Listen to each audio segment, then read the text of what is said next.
11명의 선수 중 최고의 영입은 누굴까? 매체는 팬투표를 통해 최고의 영입생을 뽑았는데요. 오구라 감독은 경기 후 싱가포르 매체 더 스트레이츠 타임스를 통해 싱가포르 팬들께 사과드린다. 많은 사람들이 우리의 경기를 보러 와줬지 우리는 하고 싶은 것을 하지 못했다고 사죄했습니다. 이어 오구라 감독은 한국은 클래스가 완전히 다른 축구를 하는 팀이었다. 쉽지 않았다며 하지만 포기하지 않고 다음에 더 많은 발전을 하겠다는 약속을 드린다고 다짐했습니다. 그는 싱가포르 대표팀의 전술에 대해 접근 방식은 좋았다. 단순하게 블록을 세우고 버티는 것보다는 도전을 하고 부딪혀 보는 게 싱가포르 축구에 더 남는 게 있다며 하지만 후반전에 계속해서 골을 내주자 선수들이 긴장을 했고 한국에 완전히 겁을 먹었다. 그때부터는 모든 게 끝났다고 아쉬워했습니다.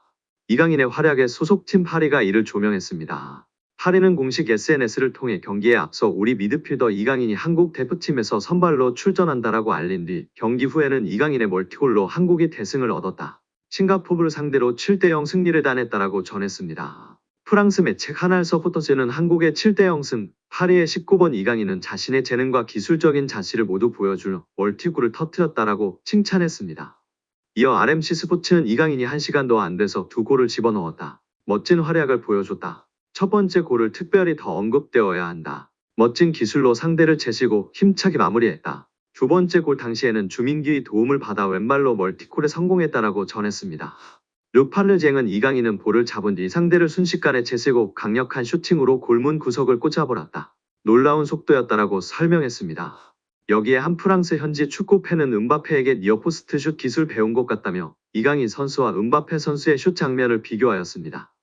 보통의 경우 반대편으로 감아서 차는 경우가 많은데 음바페 선수가 골키퍼의 타이밍을 뺏으며 니어포스트로 때렸고 이번에 이강인도 왼발로 감아차지 않고 니어포스트 각도로 때린 것을 비교하며 말한 것입니다. 골키퍼와의 심리전 및 슈팅 타이밍이 날로 발전하고 있는 것 같은 이강인 선수인데요. 멋진 맹활약에 눈이 호강했던 것 같습니다. 국내 축구 전문가는 이강인 선수의 헛다리 페인팅, 스텝오버라고 하죠. 왼발로 스텝오버한 후 바로 오른발로 터치하고 빠르게 슈팅을 날렸습니다. 정말 강력한 슈팅이었고 제대로 얹었습니다. 이강인 선수는 왼발일 것이라는 수비수들의 생각을 완전히 무너뜨렸기 때문에 근처에 있던 수비수 4명이 무력화되었습니다. 골문 앞에 있던 수비수 2명도 크로스를 대비하였으나 완전히 당해버린 것이었습니다. 한 번의 페인팅과 예측으로 오른발 슈팅이 싱가포르 수비수 9명 전체를 무너뜨렸다며 극찬했습니다. 여기에 한 프랑스 현지 축구 팬은 음바페에게 니어포스트 슛 기술 배운 것 같다며 이강인 선수와 음바페 선수의 슛 장면을 비교하였습니다. 보통의 경우 반대편으로 감아서 차는 경우가 많은데 음바페 선수가 골키퍼의 타이밍을 뺏으며 니어포스트로 때렸고 이번에 이강인도 왼발로 감아차지 않고 니어포스트 각도로 때린 것을 비교하며 말한 것입니다. 골키퍼와의 심리전 및 슈팅 타이밍이 날로 발전하고 있는 것 같은 이강인 선수인데요. 멋진 맹활약에 눈이 호강했던 것 같습니다. 11명의 선수 중 최고의 영입은 누굴까?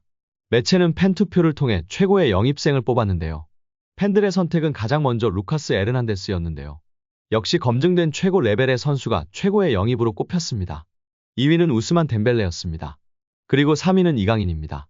1위로 꼽힌 에르난데스는 이미 강력한 수비력을 지닌 정상급 선수입니다. 바이에른 뮌헨에서 이미 입증했습니다. 최고 레벨의 선수이고 왼쪽 풀백과 중앙 수비수를 모두 볼 수 있어 멀티 능력도 강점으로 꼽히는 세계 정상급 레벨의 선수로 많은 팬들의 관심과 기대를 받았던 선수였습니다. 덴벨레는 많은 분들이 아시다시피 강력한 스피드와 드리블 능력을 지니고 있습니다. 단, 이 선수는 도박성에 가까운데요. 부상 위험도가 있고 경기마다 기복이 심한 선수로 평가받고 있습니다. 두 선수는 이미 기량의 완숙기인 20대 중후반의 선수들로 이미 팬들과 많은 전문가들에 의해 평가가 내려진 선수들입니다. 여기에 3위를 차지한 이강인 선수가 큰 의미가 있습니다. 이강인은 수많은 23세 이하 선수들 중 최고의 영입으로 뽑힌 것입니다. 이 부분을 주목해야 합니다.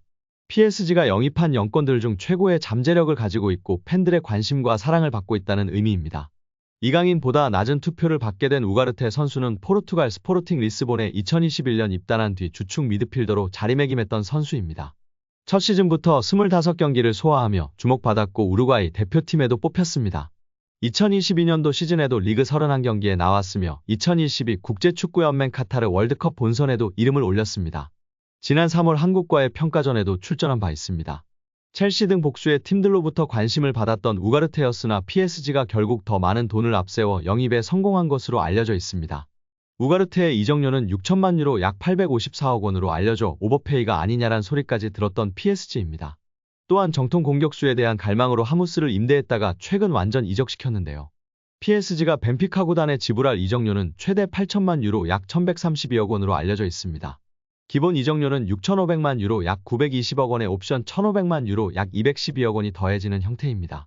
트랜스퍼마르크트에 따르면 하무스의 이적료는 기본 이적료만으로도 PSG 구단 역대 5위에 해당하고 옵션이 실행되면 역대 4위까지 오르게 되는 등 천문학적인 액수를 쏟아 부은 두 선수보다도 이강인이 팬들의 사랑과 관심을 받고 있고 잠재성을 인정받은 놀라운 결과입니다. 파리 생제르맹이 이강인의 능력을 극대화하려면 더 많은 자유를 부여해야 합니다. PSG의 이강인은 20일 FC 메스와의 프랑스 리그앙 최종전에 선발 출전해 풀타임을 소화하며 1골 1도움을 기록, PSG의 2대0 승리의 1등 공신이 됐습니다. 오른쪽 윙어로 출전한 이강인은 어느 때보다 자유롭게 움직이며 마음껏 기량을 발휘했습니다. PSG 이적 후 이강인은 개인 플레이는 최대한 절제하고 동료에게 패스를 연결하는 데 집중하는 모습이었습니다. 한 시즌 내내 플레이 스타일은 크게 달라지지 않았습니다. 킬리안 음바페나 우스만 덴벨레 등 슈퍼스타들의 존재 때문인지 이강인의 플레이는 어딘가 소극적으로 보였습니다. 반면 이날은 공을 잡는 위치가 다양했고 플레이도 더 자유로웠습니다. 좀처럼 시도하지 않던 과감하고 화려한 드리블은 마요르카 시절을 보는 듯 했습니다. 자유를 부여한 만큼 이강인이 팀에 미치는 긍정적인 영향력도 더 커졌는데요. 두 골에 모두 직접 관여하며 승리를 이끈 게 그 방증입니다. 공교롭게도 이날은 음바페와 덴벨레 등이 출전하지 않았습니다. 이강인이 더 많은 임무를 수행한 이유 중 하나입니다. PSG는 음바페가 없는 상황을 대비해야 합니다. 음바페는 이번 시즌을 끝으로 PSG를 떠납니다. 계약이 종료된 가운데 음바페는 연장을 거절했고 레알 마드리드 이적이 유력합니다. 루이스 엔리케 감독의 고민이 깊어질 수밖에 없는데요. PSG는 음바페 공백을 채우기 위해 공격수 영입을 다각도로 검토하고 있습니다. 하지만 음바페 수준의 선수는 영입하기 어렵습니다. 애초에 음바페 실력에 준하는 공격수 자체가 희귀합니다. 결국 다른 방식으로 전환해야 합니다. 이강인은 원래 자유를 부여할 때 날개를 단 듯 엄청난 임팩트를 보여주는 유형의 선수입니다. 마요르카에서 그랬고 연령대 대표팀이나 어대표팀에서도 다르지 않았습니다. 프리롤 이강인은 늘 한 단계 위의 선수로 진화해왔습니다. 이강인이 최종전에서 보여준 활약은 엔리케 감독에게는 다음 시즌을 준비하는 힌트가 될 만합니다. 이강인의 능력을 극대화하면 프랑스 리그앙에서는 충분히 위협적인 공격력을 구축할 수 있습니다. 이강인은 이미 스페인 라리가에서 검증된 자원입니다. 리그앙보다 수준 높은 무대에서 이강인은 개인의 능력으로 팀을 이끈 바 있습니다. PSG에서도 못할 이유는 없습니다. 여러분들의 생각은 어떠신가요?